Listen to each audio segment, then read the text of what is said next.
Vamos ouvir a palavra do Senhor. Vamos abri-la em Mateus, capítulo 16. Mateus 16. Mateus 16, a partir do verso 13. Mateus 16, a partir do verso 13.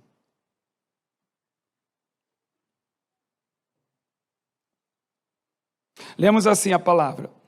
Indo Jesus para os lados de Cesareia de Filipe, perguntou a seus discípulos: que diz o povo ser o Filho do Homem? E eles responderam: uns dizem João Batista, outros Elias e outros Jeremias, ou alguns dos profetas.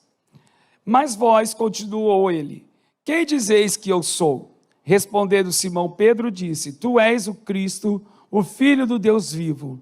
Então Jesus lhe afirmou: bem-aventurado és, Simão Barjonas, porque não foi a carne e o sangue que te revelaram, mas meu Pai que está nos céus. Também eu vos digo que sobre esta pedra edificarei a minha igreja, e as portas do inferno não prevalecerão contra ela. Dar-te-ei as chaves do reino dos céus. O que ligares na terra será ligado nos céus. O que desligares na terra terá sido desligado nos céus. Amém? Louvado seja o Senhor pela sua palavra. Nós temos aqui nesse texto 4 promessas que são para as nossas vidas, para a nossa casa, mas nesta manhã gostaria de pensar sobre promessas para a sua igreja. Sempre que a gente faz aniversário, é muito bom a gente ouvir o que Deus tem a nos dizer como um marco de passagem, como um marco da nossa nova vida, nova oportunidade que Deus nos dá para que possamos ser melhores como igreja, como pessoas, como pais, como filhos, enfim. Deus está interessado não em nos reformar, Deus está interessado em nos transformar para a sua glória, para o seu louvor. Então nós temos aqui nesse texto 4 promessas que eu gostaria de trabalhar com vocês nesta manhã. A primeira promessa que nós temos é esta certeza de que Cristo é o Senhor da igreja. Ele sempre foi, é e será. Que promessa extraordinária, não é? A igreja, ela não está edificada sobre a minha vida, sobre a sua vida, sobre os líderes que trabalham da melhor maneira possível. A igreja é do Senhor Jesus Cristo, amém? Ela recebe ordens, em primeiro lugar, de Jesus. É de Jesus que sai a vida para a igreja. É de Jesus que sai a motivação, é de Jesus que sai a missão, é de Jesus que sai a adoração, é de Jesus que sai o ensino, é de Jesus que sai o ID, é de Jesus que sai a ajuda mútua, o trabalho social, o trabalho de santificação, o trabalho de regeneração, o trabalho com homens, mulheres, enfim, com todas as faixas etárias. É Jesus que é vital para a vida dessa igreja. E o texto que nós lemos é um texto extraordinário, porque Jesus pergunta para os seus discípulos quem ele é.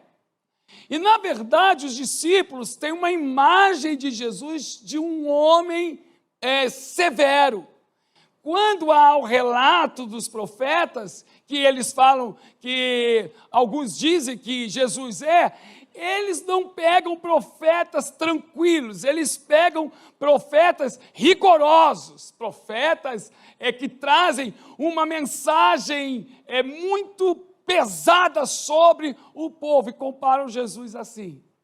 E eu estava falando de manhã que eu fico pensando no Pai, em Deus, ouvindo aquilo a respeito do seu filho. E chega um momento ali naquela conversa que o próprio Pai interrompe, porque Jesus disse que aquela revelação que sai da boca de Pedro não saiu da mente, do coração de Pedro, mas foi revelação do Pai. Então o Pai ouve, o Pai diz assim: peraí, espera aí, o povo diz isso, vocês dizem isso, agora chegou a vez de eu dizer. Como ele disse no batismo, não é, de Jesus, este é meu filho em quem me compraz, como ele diz na transfiguração, diante de Moisés, diante de Elias, agora ele vai dizer, olha aqui, ele é muito mais do que Elias, ele é muito mais que Jeremias, ele é muito mais que João Batista, ele é muito mais do que todos esses que são usados nas mãos de Deus. O próprio Deus diz, ele é o Cristo, o Filho do Deus vivo. Sai da boca de Deus. Passa pela mente e coração de Pedro, mas sai, né, da boca dos céus, da boca de Deus, do trono em que ele está sentado, soberano sobre todas as nações, não é? Sobre todos os povos, línguas e raças. Jesus é Cristo, Jesus é Deus encarnado, Jesus é o Senhor da igreja, Ele é a pedra angular. Estava dizendo que há uma comparação entre Pedro, no grego pedrinha, e Jesus, a pedra angular, a grande pedra, a pedra que não se move, a pedra que continua no mesmo lugar, ela é firme o suficiente para edificar uma igreja, para fazer a igreja crescer, para que essa igreja desabroche, para que essa igreja seja realmente luz para as nações, um farol de Deus aonde está, porque Cristo é o Senhor da igreja. Eu sempre penso, quando uma igreja está grande, que ela tem que tomar cuidado redobrado para não substituir Cristo por aquilo que ela tem ou por aquilo que ela é. A soberba é o pecado que origina todos os demais pecados. E às vezes uma igreja extraordinária começa a se distanciar da cruz de Cristo. Começa a se distanciar do poder de Cristo, começa a se distanciar da obra de Cristo. E quando isto acontece, a bênção de Deus é retirada sobre esta igreja. Eu cresci ouvindo a seguinte expressão, uma igreja jamais morre, uma igreja jamais morre. Em parte é verdade, mas em parte não é. Basta você ir, por exemplo, eu tinha um grande amigo em Glasgow, naquela região da Escócia, não é? E eu fui visitar, e me surpreendeu que o berço missionário, a Escócia que mandou milhares e centenas de missionários ao longo dos anos e dos séculos, existe um grande número de igrejas que se tornaram museu. Se fecharam. Você paga para entrar nessas igrejas. Virou um ponto turístico. Não é? As igrejas morreram. E a pergunta é, por que essas igrejas morreram? Tinham maus líderes? Talvez. Tinham crentes que não tinham consciência da sua missão? Talvez. Tinha aspectos culturais do povo? Talvez. Mas, na verdade, se nós olharmos pela lente da palavra de Deus, em algum momento, essas igrejas se esqueceram do Senhor dela. E quando uma igreja esquece de quem é o Senhor dela, esta igreja começa a diminuir. E se ela não se lembrar, se ela não ouvir o Espírito, como diz as cartas de Apocalipse à igreja, se ela não se arrepender, se ela não voltar ao eixo, não há nada que faça com que ela não diminui e feche suas portas. E eu não estou falando de igrejas de 40 membros, eu estou falando de igrejas de 2.000 membros, 3.000 membros, 4.000 membros, 5.000 membros. Estava comentando aqui no primeiro culto de uma igreja que eu ia nos Estados Unidos, uma igreja extraordinária, um coral de 250, 300 membros, eu não sei, que quando cantava parecia o templo de... Quando Salomão inaugurou o templo de Jerusalém, tudo do bom e do melhor, palavra extraordinária, grandes pregadores, um lugar maravilhoso para se estar, com várias igrejas em vários países, uma igreja rica, uma igreja que podia fazer o que quisesse. Em algum momento ela esqueceu do evangelho. E esse pastor, ele teve uma revelação que ele subiu ao terceiro céu. Tem um livro, inclusive editado. E no terceiro céu, Deus desceu do trono, visitou ele e deu a casa dele ao lado do apóstolo Paulo.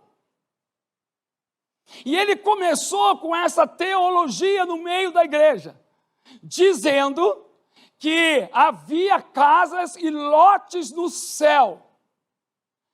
E o sermão dele e dos seus liderados começou a sair do eixo de Jesus para o eixo da recompensa. E foi muito triste, irmãos, porque esta igreja começou a diminuir, esse pastor chegou a ser preso por várias questões de imposto de renda, de táxi nos Estados Unidos, enfim, uma igreja extraordinária. Hoje, se tiver 100 membros, 200 membros, ainda é muito. Perdeu a noção e a prática de ter Jesus como Senhor e Salvador. Então, queira Deus que esta igreja, ela viva nessa promessa. Ele é Rei, Ele é Senhor, Ele é Deus, é Ele que move, é Ele que faz, é Ele que recebe adoração, não é? Então, por exemplo, o pastor, ele não prega aquilo que as pessoas querem ouvir. Isso eu sei, não é? Eu conheço meu amigo. Às vezes a gente ouve crente falar assim: ai, pastor, eu quero uma mensagem para a minha necessidade. Mensagem de Deus não é para a sua necessidade. Mensagem de Deus é para criar necessidade. Mensagem de Deus é para confrontar a sua vida. Mensagem de Deus é para aperfeiçoar a tua santidade. Mensagem de Deus é para que Deus mesmo seja glorificado, exaltado. Você não veio aqui para ouvir uma mensagem para você. Você veio aqui para ouvir a voz de Deus e glorificar. É você dando o seu coração e não recebendo em primeiro lugar. Os músicos, eles não cantam a música que eles gostam de cantar, ou que está na moda, nas paradas de sucesso, no Spotify. Até podem cantar, mas o objetivo não é agradar o plenário. O objetivo é: Senhor, Tu que és Senhor do louvor e da adoração, qual é a música que o Senhor quer ouvir? Qual é o ritmo? O Senhor quer ouvir samba hoje, Senhor? Você quer ouvir música clássica, Senhor? Você quer ouvir balada, Senhor? Eu acho que no céu não vai ter aquela ideia nossa com harpinha, né, tocando. Talvez no céu a gente vai ter uma surpresa de uma bateria regenerada e poderosa. Porque o Senhor é Senhor de todos os ritmos. Satanás que faz o copy dance, que faz mal. Ele é Senhor de todos os sons.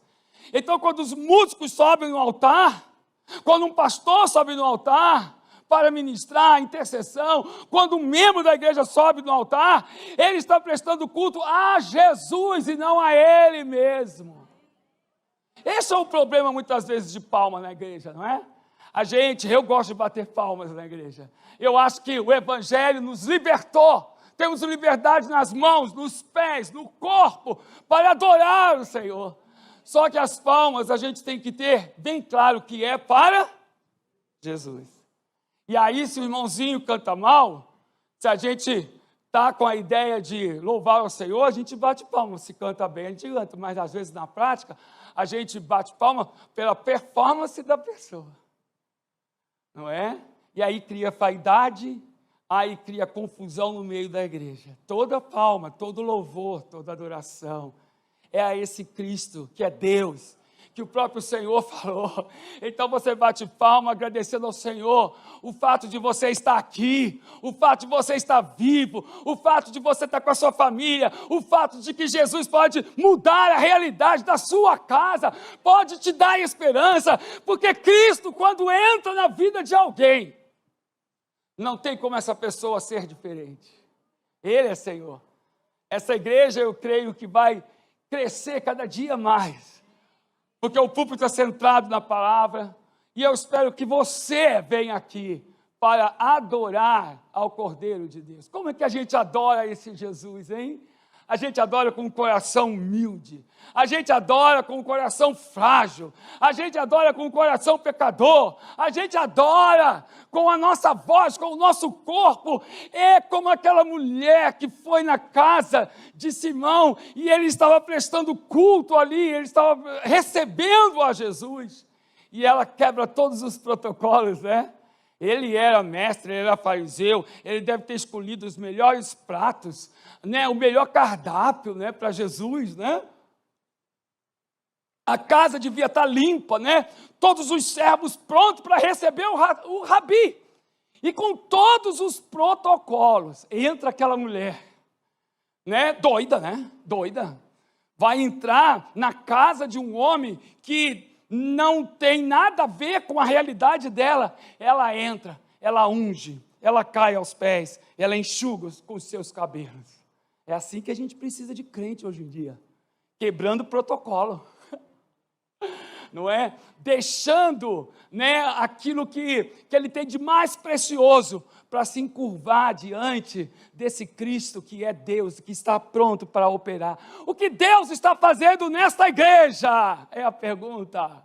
Aonde Ele está se movendo?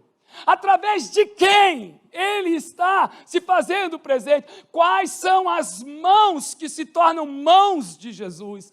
Quais são os pés que trilham o caminho do Senhor? Qual é o coração que se coloca diante de Jesus e diz: importa que tu cresças, Senhor, e que eu diminua.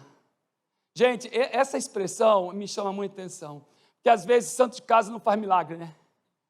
Ela não saiu, né, da boca de um desconhecido, ela saiu da boca de um primo, né? E às vezes nós temos pais que não reconhecem o ministério do filho, né? Do filho que não reconhece o ministério dos pais. Enfim, nós temos às vezes pessoas ao nosso lado, que a gente não reconhece a bênção de que elas são, mas esse primo, ele é capaz de olhar e encontrar no seu primo a promessa de Deus. Importa que eu diminua, e importa que tu cresças. É assim na igreja. Esse culto vai acabar, e você precisa sair daqui, como aquela mulher com fluxo de sangue, né? Eu toquei na orla de Jesus. Não é que eu toquei no manto do pastor. Lembra daquela época que o pastor jogava o manto, jogava o paletó no meio gospel, ele jogava o paletó e caía todo mundo com o paletó do pastor, não é? Olha só que coisa, né? Biblicamente nunca existiu isso. A gente cai no chão, a gente cai de coração, a gente tem atitudes extravagantes quando Deus nos toca. Qual é a diferença em você que está se derramando no culto nesta manhã e outro que está completamente fora de órbita daqui? Está olhando no celular, está pensando no dia de amanhã e você está se derramando. Qual vai ser o resultado? Você vai sair daqui dizendo assim: grandes coisas fez o Senhor, Deus me falou, Deus me tocou, Deus mudou a minha visão, Deus mudou o meu caminho. E a outra pessoa vai sair daqui dizendo assim: não senti nada. Louvor, fraco, hein? Pastor, pregou mal. Olha o irmão lá, nem olhou para mim, nem me deu bom dia. Eu fui lá tomar um café, o café acabou. Eu fui subir, o elevador parou. Não é? É aquela pessoa que está no mesmo ambiente, ouvindo as mesmas coisas, cantando as mesmas músicas, mas perdeu a oportunidade de ter o encontro e de deixar Jesus tirar a virtude dele para você. Eu quero a virtude de Cristo. Eu quero tocar nos mantos de Jesus. Eu quero ter a certeza de que eu vim à igreja para desfrutar desta promessa. Ele é o Cristo, o Filho do Deus vivo. Segunda promessa: as portas do inferno não prevalecerão contra a igreja de Cristo. É uma benção, por isso que eu creio que no juízo final, por isso que eu creio que no final de todas as coisas, no céu vai ter mais crente do que no inferno descrente. Tem gente que diz assim: a A porta do inferno é larga, vai entrar muito mais gente do que na porta do céu. A porta do céu é estreita, mas quem disse que não vai entrar mais gente? Os testemunhas de Jeová, por exemplo, dizem que só 144 mil vão entrar nos céus. Eles esquecem de ler o restante do capítulo 7 de Apocalipse, né? Porque primeiro o autor vai falar dos 144 mil, múltiplo de 7, vai falar do povo judeu. Mas logo em seguida ele diz assim: e eis que vi uma grande multidão, de toda raça, tribo, nação e língua, adorando o Cordeiro, glória, majestade, digno Ele é, pelos séculos dos séculos. Por isso você nunca pode dizer que uma pessoa foi para o inferno. Você nunca sabe o que vai acontecer naquela hora. Você não sabe se Jesus vai ali naquela hora, e eu acho que Ele sempre vai, eu tenho certeza. O Espírito Santo vai ministrar, mesmo em coma, mesmo tendo problemas mentais, mesmo não podendo falar. Jesus o criou, o Pai o criou, o Espírito criou. E eu creio que no último momento, Deus pode levar o Evangelho e a pessoa abrir o seu coração e ir para o céu. O livro de João, o Evangelho de João, foi escrito para os agnósticos, pessoas que acreditavam que o conhecimento salva. E o apóstolo, João, ele é inspirado de uma maneira extraordinária. Ele não vai questionar que o conhecimento salva, mas no livro dele ele vai dizer que não é qualquer conhecimento. Por exemplo, eu sou formado em pedagogia. A primeira aula que eu tive foi a cultura e a educação traz felicidade.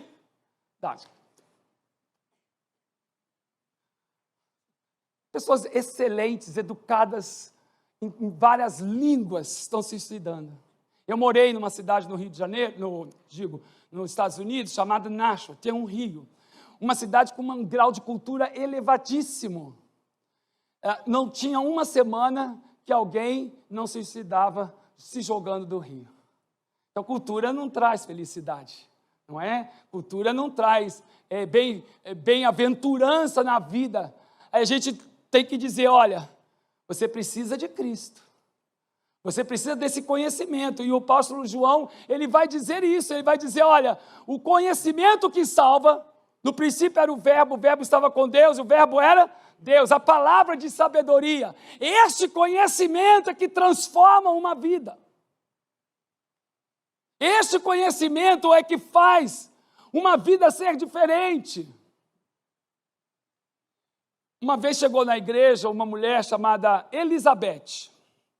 Elizabeth tinha tido uma vida completamente destruída. Foi abusada pelo pai aos 2 anos de idade. Foi levada para uma instituição que cuida de crianças abandonadas e abusadas. Voltou para o lar. Com 5 anos foi abusada pelo tio. Com todos os traumas. Depois saiu dessa família, foi para uma família adotada. Com 14 anos foi abusada pelo padrasto, ou pela pessoa que abusou. Uma vida de abuso. Aí a gente encontra essa mulher. Era o 4º homem já na vida dela. Os filhos todos rebeldes. Uma confusão na vida dela. E ela chegou na igreja completamente acabada, no chão. E aí a palavra foi ministrada, Deus começou a falar, e essa mulher, ela começou a se derreter na cadeira. Eu me lembro como se fosse hoje, se derretendo na cadeira. E então, na hora que eu falei, quem quiser aceitar a Jesus Cristo, porque o nome de Jesus tem poder, essa mulher manifestou os demônios. Mas era uma coisa tão impressionante que a igreja que eu pastoreava, ela tinha bancos. A força dos demônios era tão grande que parecia um filme de Spielberg. Ela entrava debaixo dos bancos e os bancos faziam assim. Uma coisa que eu nunca vi em pessoa endemoniada. E a gente lutando ali para tirar os demônios não saíam, uma luta grande. Aí Deus me falou assim, manda ela vomitar todo o trabalho de macumbaria. Irmãos, eu não posso ver vômito. Ela vomitava de um lado, eu vomitava.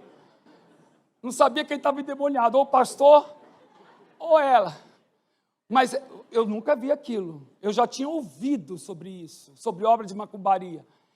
Ela vomitava umas bolas amarelas, mas não era uma, duas, três, quatro. E aí ela foi se acalmando, saiu o chefe dos demônios e ela ficou calma. Essa mulher hoje, ela é líder de mulheres da igreja, com um casamento feliz para a glória de Deus Pai. Se ela está me ouvindo aqui, que Deus abençoe a vida dela. Extraordinário conhecimento, ela conheceu a Cristo. A vida dela mudou, a vida da família mudou. Porque assim, Cristo, ele entra de uma maneira simples, sem muito vento, sem muita trovão, sem muito raio. Mas quando ele entra, as coisas começam a mudar.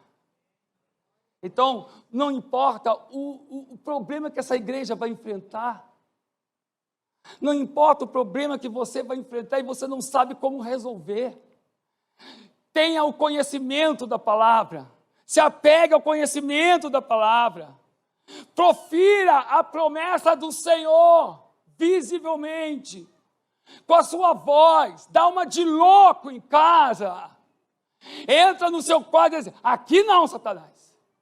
Vai embora, essa casa aqui é do Senhor, está lá na porta, eu e minha casa serviremos ao Senhor. Para fora, Satanás.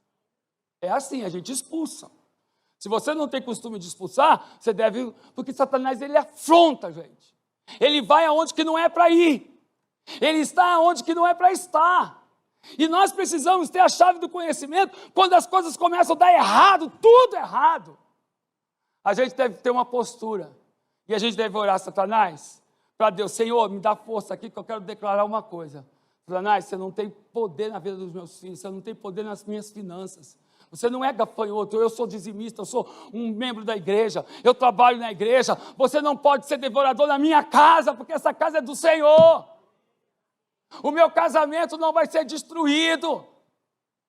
Só pode promover o marido, mas não destruir. Você pode fazer uma opção de coisas, mas não destruir. Eu não aceito, Senhor, o divórcio na minha casa. Eu já fui divorciado uma vez, duas vezes. Agora eu conheço a chave do conhecimento. E eu não posso errar mais naquilo que eu errava. Que Deus abençoe a igreja.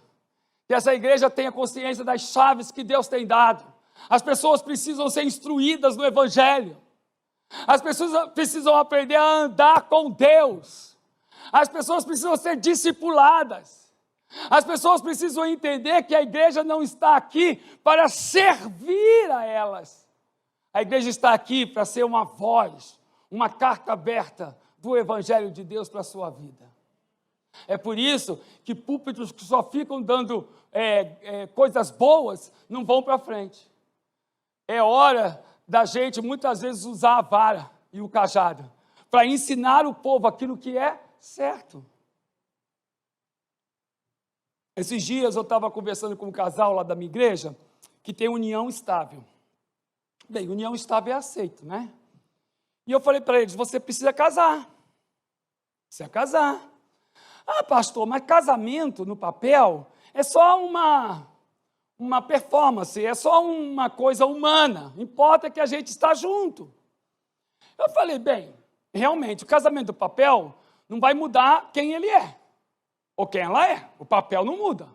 Você não vai pensar que você vai sair de uma união estável e você vai lá no cartório, o pastor vai dar a bênção e ele vai ser um santo. E ela vai ser usada, ela vai continuar sendo a mesma coisa. Mas a questão não é essa. A questão é a chave do reino. A palavra de Deus diz que devemos estar casados. Ah, mas é melhor não estar cada um... Eu morei em Brasília, né? A moda em Brasília é o seguinte, ele fica na casa dele, ela fica na casa dela. E final de semana eles se unem. É bom ser assim, né? Tem briga? Não. Não é? Tem problema? Não. É só love, love, love. É só sazon. Não é? É só isso. A questão não é a realidade que vive, nem os argumentos que vive. A questão é se você vai obedecer à chave do conhecimento ou não. Você precisa fazer aquilo que Deus está mandando você fazer, mesmo com um grau de dificuldade muito grande. É preciso. Estava evangelizando uma mulher que ela é dona de um botequim. Botequim, Rio de Janeiro, né? Eu sou carioca, botequim, né? E ela vende muita bebida alcoólica no botequim. Os bêbados da região ficam lá. E ela conheceu o evangelho. E eu estava pregando um dia no PG, estava falando, e eu disse assim, que aquele que não largar pai, mãe, né, que Jesus diz, né, por amor de mim, não é digno de mim. Aí eu falei assim, o que a gente tem que largar? Aí ela falou, pastor, Deus está me falando que eu tenho que largar o botequim, mas é o único ganha-pão, o que eu vou fazer? Falei, você vai fazer o seguinte, nós vamos orar para que Deus te dê uma estratégia nova. Você vai orar e eu vou te ajudar e nós vamos conseguir um novo ramo de trabalho. E quando você conseguir um novo ramo de trabalho, você vai vender esse botequim. Porque crente não pode vender bebida alcoólica. Os maiores pecados não são os 7 pecados capitais. Os maiores pecados estão aqui dentro da gente. Inveja, recalque, soberba. Às vezes a pessoa é uma santa por fora, mas o coração dela é de orgulho e de soberba. Eu digo que algumas pessoas precisavam toda semana ir no cemitério, fazer uma passeada. Os cemitérios dos Estados Unidos é bom, eles lidam melhor com a morte do que a gente. Todo cemitério é pista de Cooper. E é uma coisa boa que você está correndo e você está vendo ali, que você vai para aquele lugar. Você pode ser uma Hebe Camargo, você pode ser a Rainha Elizabeth. Aliás, que tristeza, a gente ensina, né? Isso é bom para a gente aprender, né? Que a gente não é nada. A mulher fechou o olho, até a música do país mudou. Salve o rei, né? A gente não é nada, né, irmãos? Fala a verdade. Não é nada. Eu vejo gente com o nariz empinado, arrogante, principalmente classe média alta. Acha que tem todos os direitos, né? Fala com a gente de qualquer maneira. A gente não é nada. E estes pecados precisam ser tratados à luz da palavra de Deus. Fofoca, por exemplo, disse-me-disse, mau testemunho, todas essas coisas, não é? A chave do conhecimento trata a gente, e a igreja precisa tratar, e ela precisa ter coragem de tratar. Coragem de tratar. Não é fácil. Pagamos um alto preço como igreja para tratar de assuntos não que a gente inventa, não que Deus não está no coração. E se bem da verdade, alguns assuntos a igreja perde muito tempo porque não tem nada a ver com o evangelho. Mas aquilo que está no evangelho, nós não podemos fechar os nossos lábios, porque as pedras clamarão. Última promessa, o que ligares na terra, será ligado nos céus. E o que desligares na terra, será desligado nos céus. É autoridade de ensino e de disciplina. A igreja tem essa autoridade.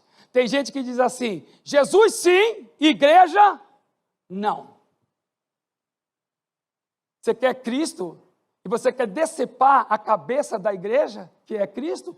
Cristo, o corpo de Cristo é a igreja, é noiva de Cristo, é família de Deus, é edifício santo de Deus, é bênção de Deus.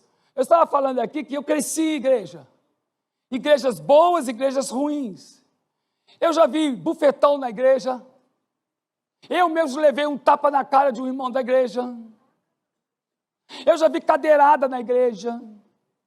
Eu já vi igreja se dividindo. Eu já vi briga de crente na igreja de rolar. Eu tenho 59 anos. Eu cresci na igreja. Eu sei como é a igreja. Não é? Ela é céu, mas às vezes ela se torna um inferno. Mas eu nunca desacreditei da igreja. Sabe por quê? Foi na igreja que eu recebi a minha salvação em Cristo Jesus. Eu estava sentado, o pastor pregou e eu aceitei. Foi na igreja que eu desenvolvi meus dons e cheguei a ser pastor. Foi na igreja que eu me batizei. Foi na igreja que eu batizei as minhas filhas. Foi na igreja que eu apresentei quando elas tinham 7 dias na igreja. Foi na igreja que eu vejo os milagres acontecer. Então a igreja pode ser cinzenta em alguns momentos, mas ela continua sendo a igreja de Deus. E nós precisamos dela para a nossa disciplina. Nós precisamos dela para o nosso ensino. Pecamos às vezes, nós sabemos e pecamos, mas muitas vezes nós pecamos por ignorância. E nós precisamos da igreja porque o que ela liga é ligado nos céus. Nós precisamos dos ensinos que ligam aos céus.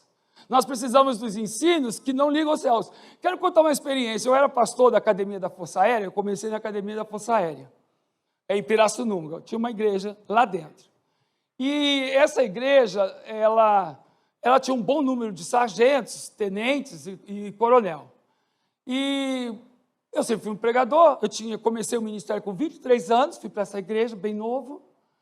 E aí, estamos lá, trabalhando, tinha pequenos grupos, e um dia eu comecei a perceber uma coisa errada, Dimas, na igreja.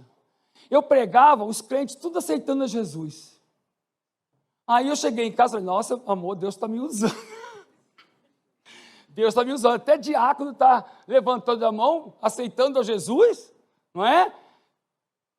Aí, tá bom, continuou isso. Aí uma irmã, muito querida, chegou para mim e falou, pastor, eu estou com muito medo de falar, mas eu preciso falar.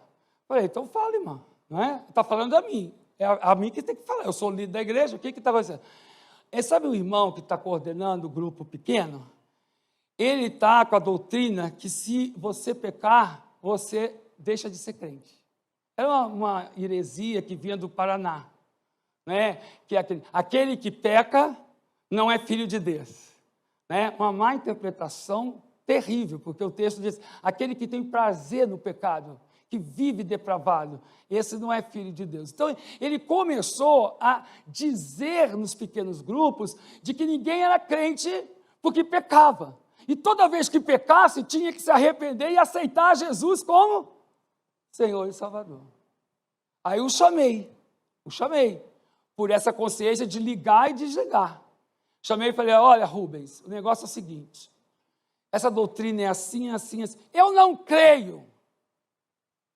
Eu creio nisso.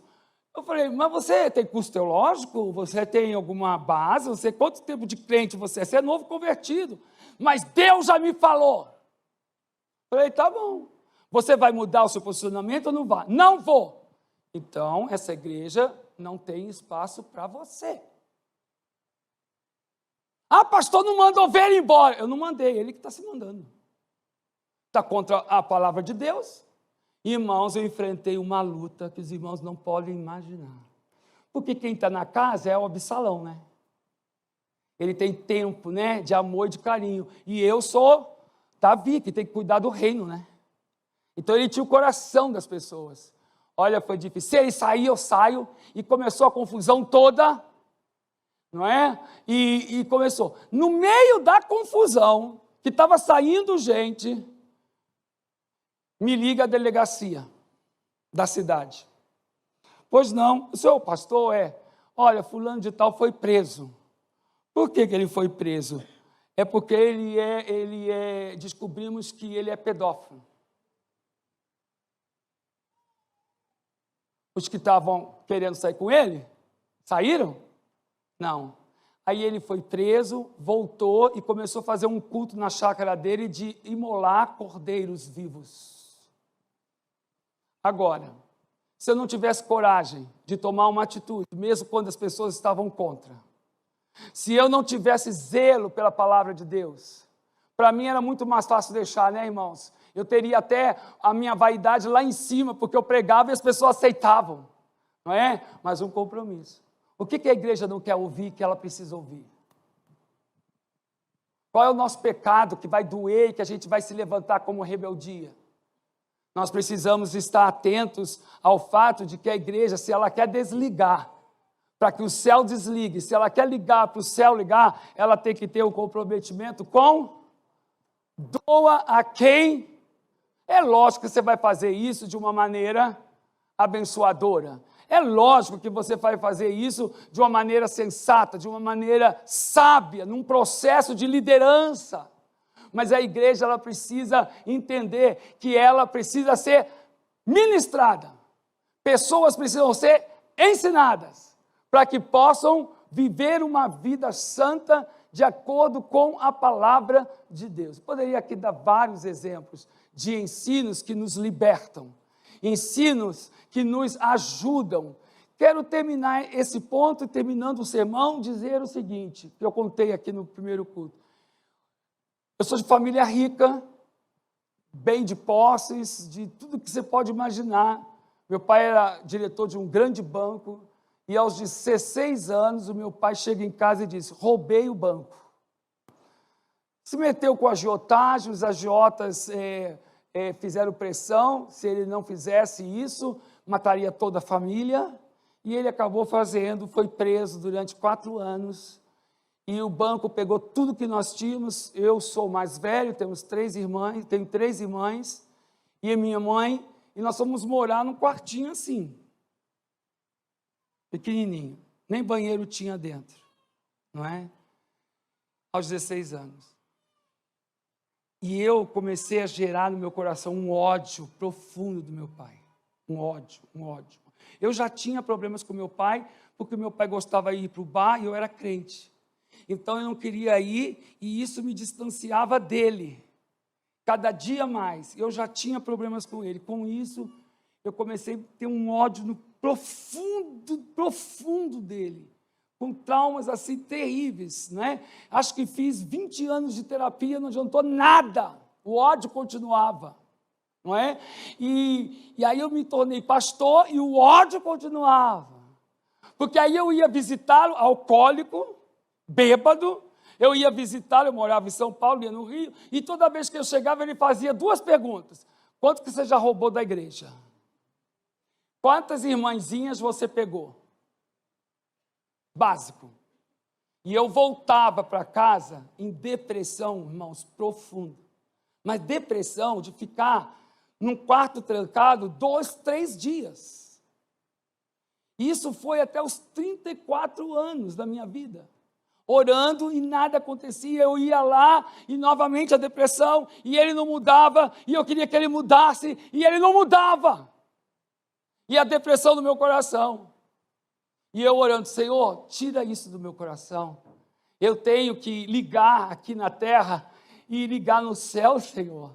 Trabalho no meu coração. Eu já fiz tudo, terapia. Eu já fiz terapia, psicoterapia. Eu já usei todos os métodos cognitivos, não cognitivos, de Carl Roger e de tudo, Senhor. Nada tira o ódio que eu tenho por esse homem. E comecei a orar, nada. Um dia, interessante, né? Eu estava orando e senti uma mão aqui no meu coração. Agora eu vou falar igual pentecostal. Aleluia! Uma mão aqui no meu coração, tirando assim, arrancando. Falei, ai Senhor, será que eu vou ter problema de coração? Não é? Tá, arrancou. Mas eu não tive aquela experiência. E continuou a vida. Fui visitá-lo lá. Cheguei lá. Quanto dinheiro você já roubou? E lá. E eu ouvi. E ele gostava de pedir um galo. Sabe o que é um galo no Rio? R$50. Só que eu não podia dar, que ele ia beber. Aí ele vinha para cima de mim, para bater. Eu já um homem de 34 anos. Não é? E aí eu fui, mesma coisa, voltei para casa. Continuei minha vida. Uma semana depois, a minha esposa virou assim para mim. Ô, Fernando, você não está em depressão, né? Falei, é mesmo, não estou em depressão. Será que Deus me curou? Eu vou voltar lá. Eu quero ver se isso é coincidência ou não.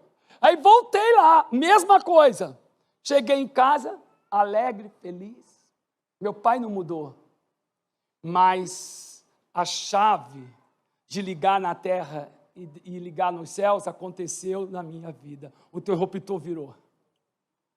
Então, irmãos, é uma bênção a gente ser confrontado da palavra. Não importa se você tem 5 anos, 20 anos, você vai continuando, vai declarando. Um dia, Deus faz o milagre. Quero terminar, já avançada a hora, com a experiência de Breno. Breno era um homem que fumava muito, aceitou a Cristo e continuou a fumar. Nada fazia ele parar.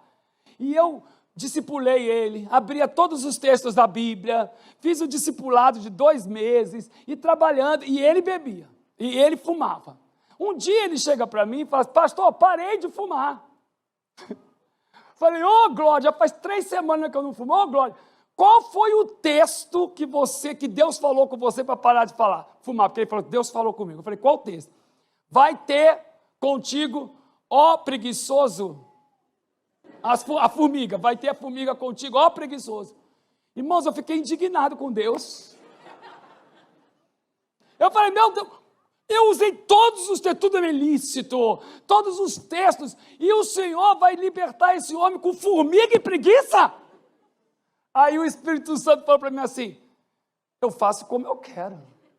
O método não é teu, o método é meu. É assim que Deus ministra o coração da igreja. Que Deus abençoe vocês, que Cristo seja o fundamento sempre aqui, que os irmãos possam a cada dia declarar que a porta do inferno não prevalece, que vocês tenham a chave do conhecimento para levar pessoas à salvação, e que vocês possam a cada dia ligar na terra e ligar no céu, e desligar na terra e desligar no céu. Vamos ficar em pé, eu quero orar por você, os instrumentos vão tocar, e eu quero terminar o culto orando pela sua vida.